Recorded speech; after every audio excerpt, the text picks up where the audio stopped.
It came without warning, and it spreads like wildfire.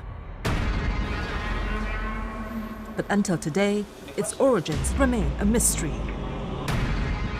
The 2019 novel coronavirus is very unusual because it seems to spread much easier between both of us, between individuals. Since it was first discovered in Wuhan, the capital city of China's Hubei province, late last year, the virus has killed more than 1,200 people and infected at least 45,000 others worldwide. For every single person who is affected, it seems as if there's going to be up to 3 or maybe 4 other persons who could also be affected. 大年初一那天，其实相对来说还是比较乱的，因为刚开始出来，大家比较恐慌，然后来的人非常多。 Wuhan and other surrounding cities have now been placed under a lockdown in a frantic effort to contain the spread of the virus. Some 60 million residents have also been effectively cut off from the outside world. 就一直哭，因为已经很担心，一定是疫情已经到一个非常严重的情况，才会出现说封城这么一个策略。 What exactly is the 2019 novel coronavirus? Can the spread of this highly infectious disease be contained?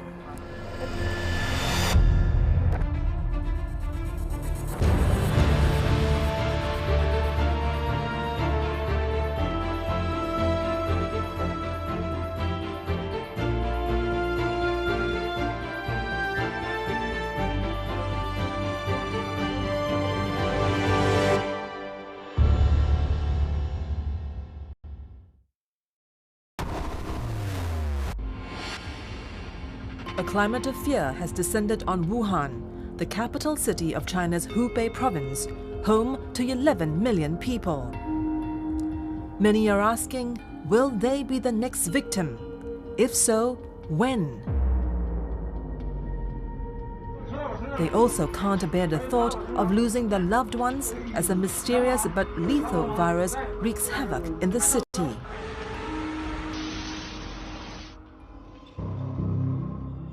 The coronavirus has killed more than 1,200 people in just 2 months.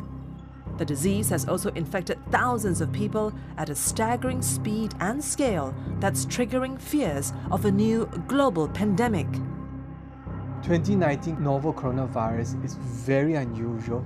We are familiar with SARS, and we managed to control SARS in about 6 to 9 months worldwide, which is actually quite amazing. And if you look at the numbers, we had 8,000, 10,000 people all in all, and this was over several months. But if you look at what's happening to 2019 novel coronavirus, we're seeing a whole lot of numbers coming up very rapidly over in just a month.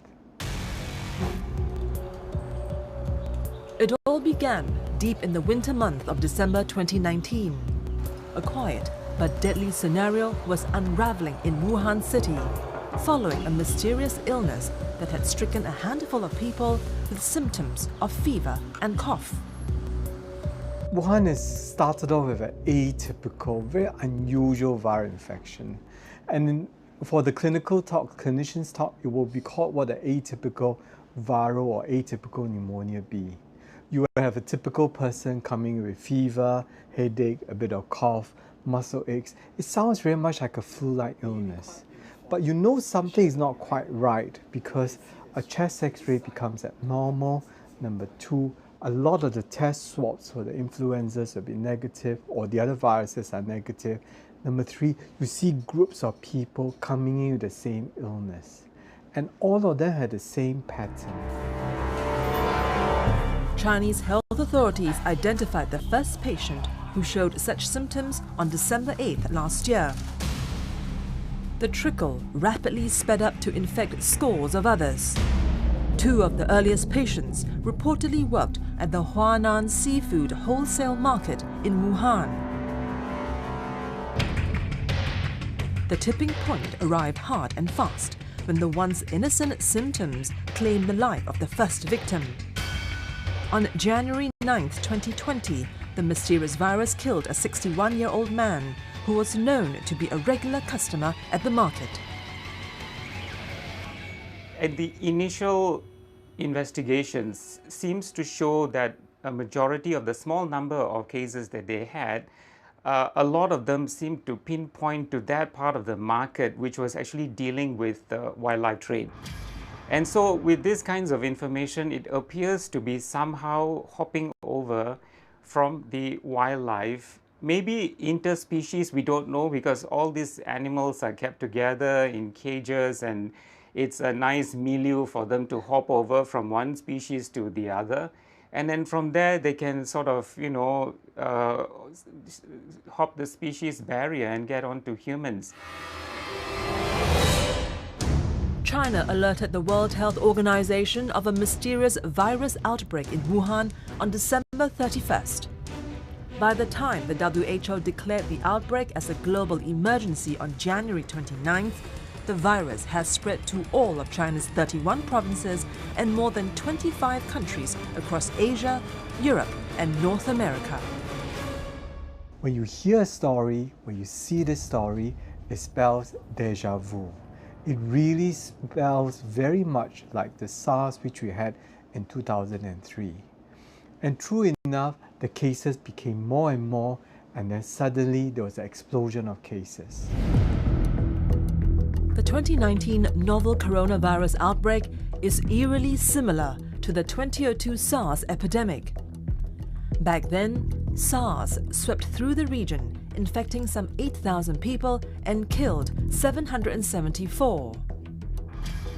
When it was first detected, Chinese health authorities denied it was the deadly SARS virus, the severe acute respiratory syndrome of 2002. Subsequent discoveries revealed the latest outbreak was caused by a coronavirus with 76% genetic similarity to the SARS coronavirus. The only difference is, compared to SARS, it is apparently less lethal but far more contagious. For every single person who is affected, it seems as if there's going to be up to 3 or maybe 4 other persons who could also be affected. So if you take 6,000, maybe there's probably at least another 20 or 30,000 people that are out there. And these are very conservative estimates because the numbers are likely to be much more exponential than that. The 2019 novel coronavirus is very unusual because it seems to spread much easier between both of us, between individuals. Simply coming close or talking, you may actually spread the infection. Not like SARS. Early studies suggest that the incubation period of the virus, that is, from the time of exposure to the time when signs and symptoms begin to show, is about 5 to 7 days. It looks likely that patients or carriers of the virus can infect others when they are asymptomatic, meaning when they don't have signs of being ill. There was this asymptomatic infection and mild infections, and now we hear about the people who can be infectious even during the incubation period. The scenario seems different in the case of SARS, which appears to have lower infection rates. Infectious diseases specialist Dr. Leong Ho Nam is very familiar with the deadly virus. He was, after all, a former SARS patient himself. He contracted the virus back in 2003 while tending to a female patient who flew into Singapore from Hong Kong. Infection of patients with SARS happen best in the second half of the illness, after the first 7 days. In other words, if I fall sick and I can confine myself in the first 7 days, I can effectively prevent the spread of the virus to the next person. But 2019 novel coronavirus is different. You can actually find the virus in people who have no symptoms, and it's postulated by the Minister of Health in China himself that these asymptomatic individuals, these individuals with no symptoms, can spread person to person. And we don't even need to wait till the 7 days. before symptoms onset. Disease may spread even before the onset of illness. This allows the virus to propagate very quickly across large swaths of area, many people, and hence we are seeing these numbers of unprecedented spread of infections. Coronaviruses are common in many species of animals, such as camels, cattle, civet cats, and bats. On occasion, the virus strains mutate and spread from animals to humans. This jump was evident in the case of SARS in 2002, in the Middle East Respiratory Syndrome, or MERS, in 2012, and now in the 2019 novel coronavirus. As it turned out, the suspected ground zero of the outbreak, the now shuttered seafood market in Wuhan, was also dealing in legal and illegal trade and consumption of exotic wildlife. The cages do not get changed and the poop is allowed to circulate. So you are breeding the ultimate virus that one day will adapt well to the animals that are there, that one day will adapt to the humans that keeps coming in contact. One day the right mutation will happen where the receptor fits nicely well into the humans and in turn allow person-to-person transfer. But exactly which animal and what was the reservoir and so on and so forth, of course that will take some time for us to get to know. It took a while for us to figure that out for SARS as well. It took some 10 months, if I'm not mistaken. So this is going to go on for a bit. The situation is evolving so quickly. The virus is getting stronger, the number of infections are likely to rise. So I think we just have to be psychologically prepared that this can get worse than SARS. How are ordinary people reacting? How are the healthcare workers on the front line coping? 一直都没有喝水，没有吃饭，这样子熬过来的。因为那段时间其实整个人状态都不是特别好，一直都有担心。然后4点多钟起来的时候，看到封城的那个消息，我马上给我妈发，然后打电话。我记得我那个电话一开头就是哭。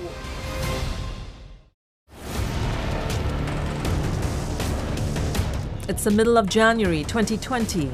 The number of reported cases of those infected by the novel coronavirus in China has begun to soar. Hospitals have been struggling to cope with people suspected of contracting the deadly virus. Resources were also stretched to the limit as the number of patients with fever and breathing difficulties kept growing every single day. 因为我觉得作为一个护士，我觉得在这种时刻我们是责无旁贷吧，一直都没有喝水，没有吃饭，这样子熬过来的。所以到现在我们是到现在为止，我们基本上是每天都在工作，参与这个防控工作。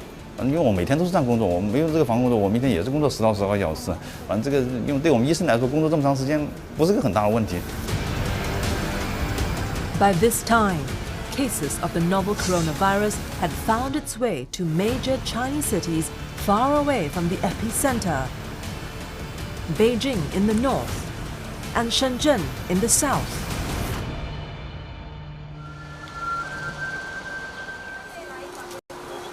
Zhou Cui-Cheong is a senior nurse at a pediatric ward in Shenzhen. When she was first alerted about the major outbreak, she quickly signed up to be a volunteer with the Infectious Diseases Department. Even though she's not trained in dealing with infectious diseases, she took it in her stride. She felt compelled to help her colleagues who have been overwhelmed by the sheer number of people seeking medical help. 因为这个时候感染科发热门诊本来的护士是很少的，他们只有3个人，那肯定是需要全院护理人员来支援他们。When she learnt about the virus outbreak, it was just days before the Chinese New Year holidays. Many of the hospital staff were already on leave. that contributed to the shortage of healthcare workers, and it was a matter of time before chaos started to surface in the already rapidly deteriorating situation. 大年初一那天，其实相对来说还是比较乱的，因为刚开始出来，大家比较恐慌，然后来的人非常多。当天来的人，我是值白班，8点到16点，当时来了，有100多个人。当然看诊的没那么多，看诊放过去给医生看诊的估计有80左右。 但是来了100多人，为什么有些人没看呢？是因为有些人是没有任何症状，没有流行病学史，然后他们也过来看了。因为很多市民是因为恐慌，然后担心在地铁上啊、公交车上接触了类似的患者，然后跑过来要求筛查这样子的情况。The resources in the hospital are overwhelmed. There have been many videos that have been shared on social media about what's happening in China at the hospitals, and as a healthcare worker, I pray for the healthcare workers in China because they are going through a difficult time and on their faces are fatigue, exhaustion. I just cannot take the next day forward. There were emotionally trying moments for Zhou, including one occasion when she had to separate a child who's been infected with the virus from her parents. But she had to be firm for the sake of their own safety. 其实是有的，就像之前住在我们疫病区那边有一个51床这样子的一个小孩，他爸爸妈妈是从武汉回来的，爸爸妈妈没有症状，但是回来之后小孩子发烧了，小孩子发烧之后。 然后我们是因为现在形势是在比较严峻，然后我们是劝他爸爸妈妈是不要待在病房的，然后呢就只能由奶奶过来照顾，然后爸爸妈妈非常的焦虑，然后但是真的是我们真的就很不忍心叫他回去，但是又不得不这么做，就是为了保护大家所有人的安全。 January 20th was a critical turning point in the way authorities dealt with the virus outbreak. For weeks after the virus first surfaced, authorities had insisted that the mystery virus was restricted to the animal vector. On that day, however, China's renowned and respected epidemiologist Dr. Zhong Nanshan dropped the bombshell. In a TV interview, he confirmed cases of human-to-human transmission of the deadly coronavirus. That dramatically altered the way China dealt with the outbreak. In a bold and unprecedented move, China put the city of Wuhan, with a population of 11 million people, under quarantine. All roads to the city were sealed off and public transportation was shut down. The lockdown was expanded to the larger Hubei province with some 60 million people. The Chinese government has at least tried to restrict inflow and outflow into her province itself. Travel outside China itself has been constrained, which has helped to at least contain the flow of people. They have extended the holiday period for the Chinese New Year as well. In a situation like this where you have an epidemic, mass hysteria can actually cause more problem than anything else. So sharing information earlier would have been a bit better. I think it's actually a very good strategy. And I think that they could only do this in China. Still, there are many Wuhan natives who are worried about the fate of their loved ones still trapped in the city. 22-year-old Liu Wuyuan is one of them. She has been working in Beijing for the last 1 year and was looking forward to return to Wuhan to celebrate the New Year with her family. But the long-awaited homecoming failed to materialize after news broke, confirming evidence of human-to-human transmissions. When her mother called her and told her not to return to Wuhan, she was heartbroken. Going home for the New Year was something she was eagerly looking forward to after being away from her family for a year. 是在钟南山院士那个采访，就是说会有人传人这个情况以后，我妈晚上赶紧给我打了一个电话，我记得特别深刻，是大概2点多钟，她跟我说，要不你真的别回来了吧，我思前想后，我觉得你就还是在北京待着吧。因为我是29号回去，然后初5就回来，他觉得太折腾，而且存在一个人传人的风险。我当时还有点感冒，所以就觉得要不就待在北京会更安全一点。我一开始是不愿意就是待在北京的，还是想回家。对，但是因为家里一直坚持说就留北京比较安全，就没有回去了。She spent the New Year alone in Beijing. But that has not put her mind at ease as she kept thinking of her parents' safety and welfare. 基本上是保持1天2个视频，就是中午和晚上大概饭点的这个时间，然后跟他们视频看一下吃的怎么样啊，然后现在情况怎么样，然后跟他们再三的 check 有没有出门，就一定不能出门。我是4点多钟的时候起来，就是噩梦惊醒，因为那段时间其实整个人状态都不是特别好，一直都有担心。然后4点多钟起来的时候，看到封城的那个消息，我马上给我妈发，然后打电话。我记得我那个电话一开头就是哭，就一直哭，因为已经很担心，一定是疫情已经到一个非常严重的情况，才会出现说封城这么一个策略。然后当时也问过妈妈说，那我们接下来是怎么办？物资够不够啊？然后我看见网上有人说什么赶紧逃离啊什么呀，我妈就说哪儿都不去，就在家待着。It tells me that the amount of spread there is before the lockdown was unprecedented, very rapid. Number 2, many people were falling very sick and they were going to get out of Wuhan for the Chinese New Year festivity. And from there, the spread will be even unprecedented. So what the Chinese government did was correct and it's the right thing to do. It seems very heartless. It seems unimaginable, but it's the right thing to do. When SARS broke out in 2002, the world was caught unaware by just how lethal the virus was and how fast it could spread. Today, the rapid spread of the 2019 novel coronavirus is just as alarming. Just days after the World Health Organization was alerted to the possible outbreak of a mysterious virus in Wuhan on December 31st, 2019, countries responded by ramping up their internal defenses against the possible spread of the virus. Singapore, for example, implemented thermal screenings at the airports for all travelers coming from Wuhan. It has since banned all Chinese visitors and foreigners with a recent history of travel to China. Today, on almost every continent, countries have taken similar steps of closing their borders to flights and foreign visitors from China as the number of infections outside China grows. There are more than 45,000 confirmed cases of the novel coronavirus in more than 25 other countries and territories.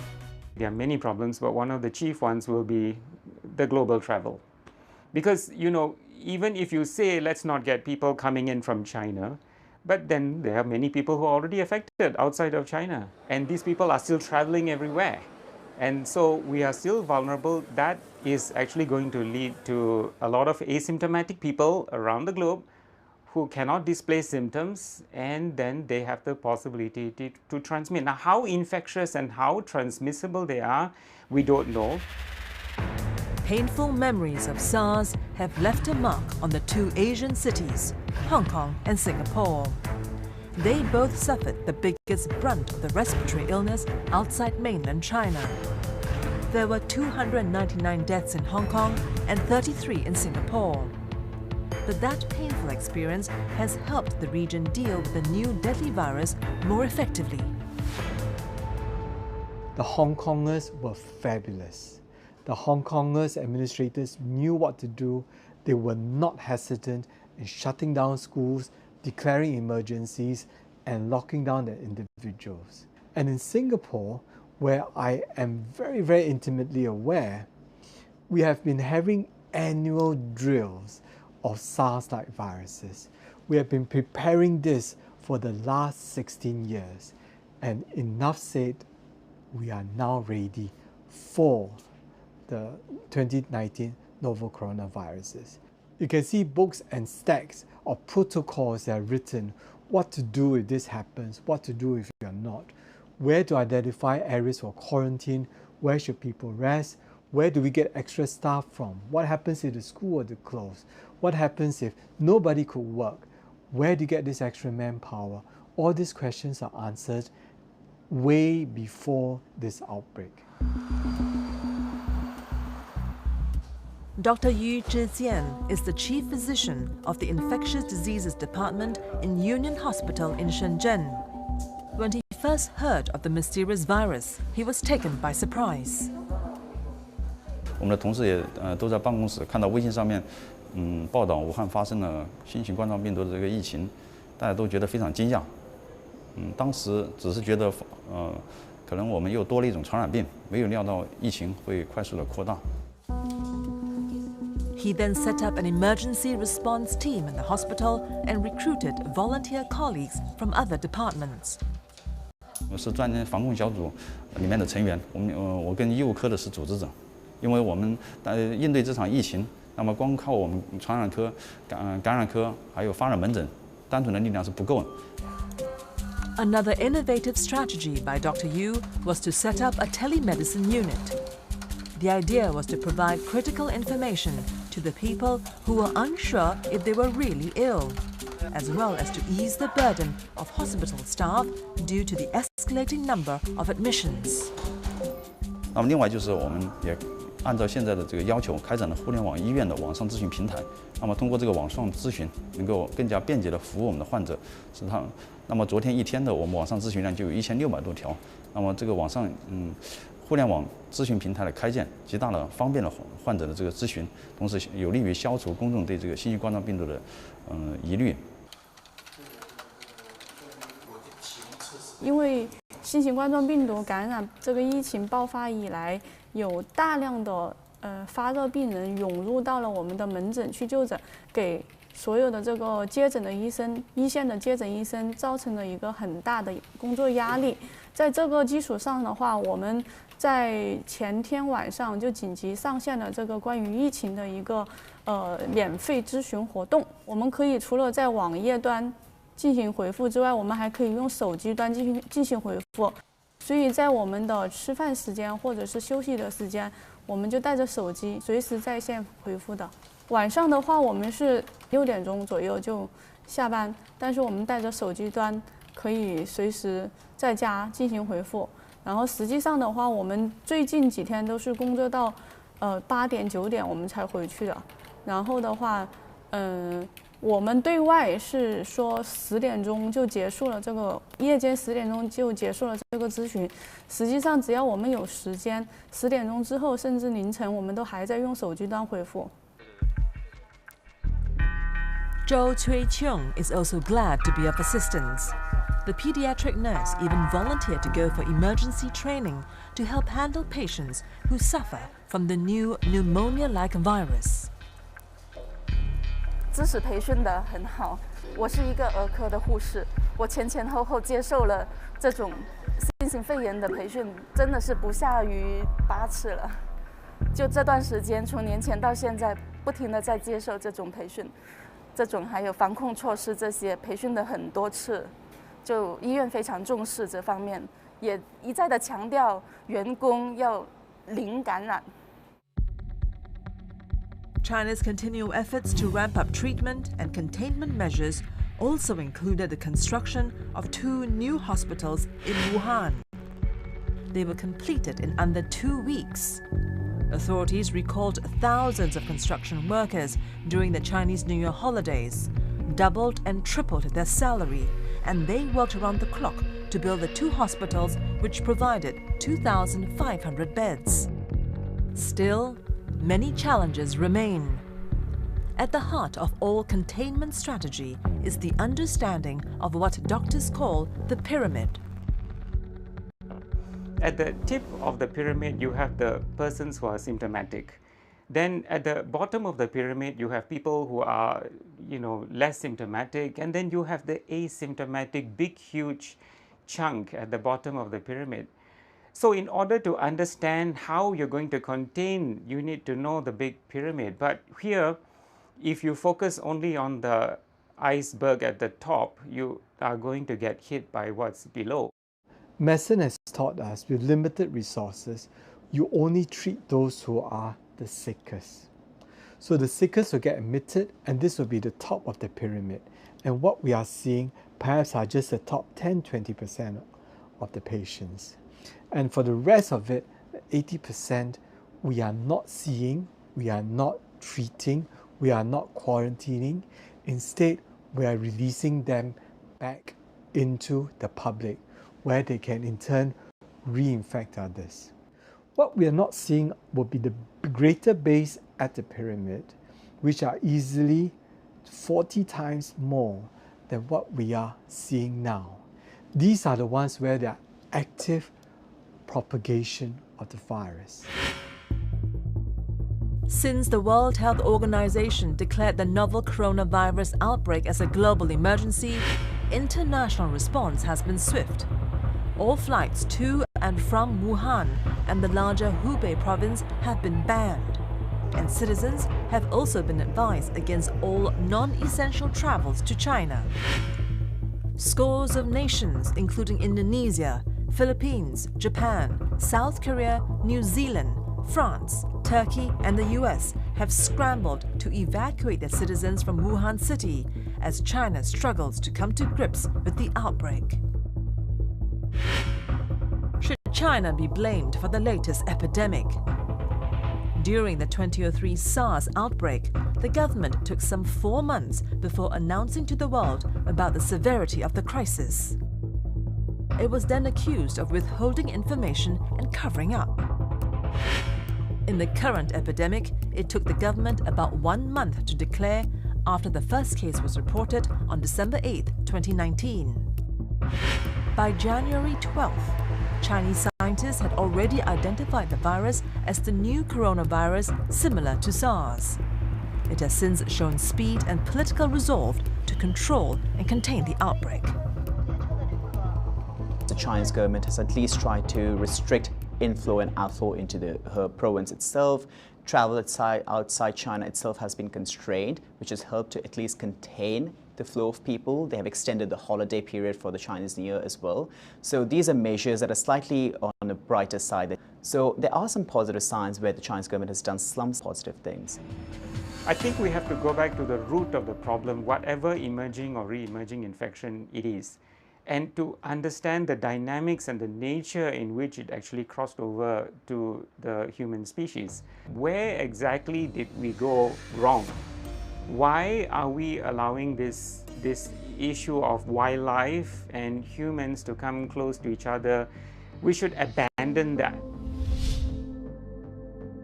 And as the novel coronavirus spreads, there's also growing fear that the deadly pathogens or viruses can mutate and spread to become a more effective killing machine.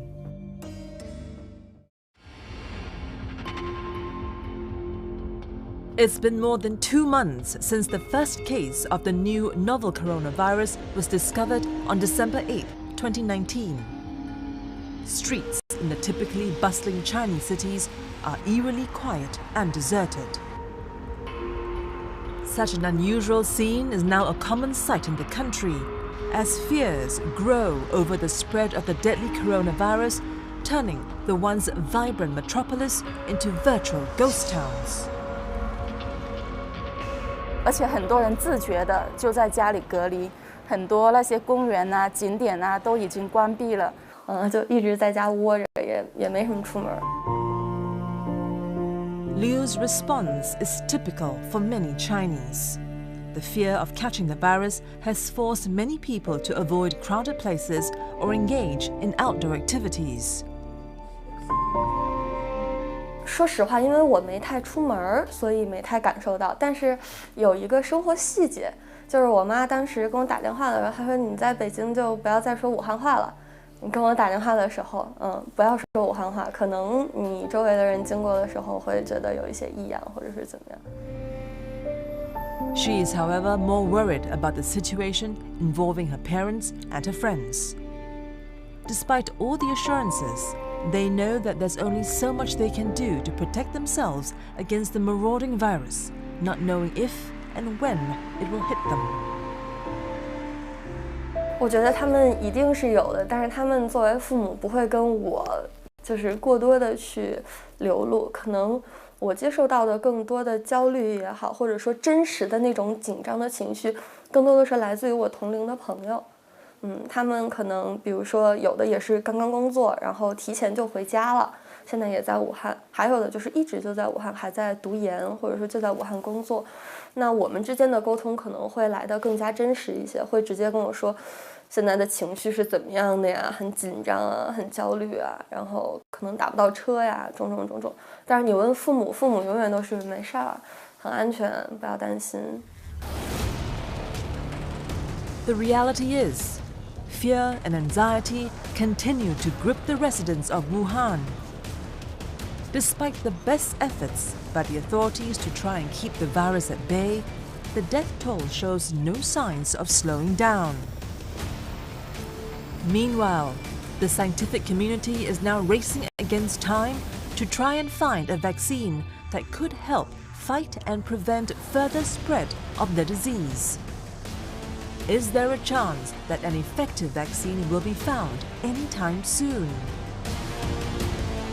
The good thing about the current novel coronavirus is that we can make use of existing knowledge of the SARS coronavirus vaccine and apply the same principles to the 2019 novel coronavirus.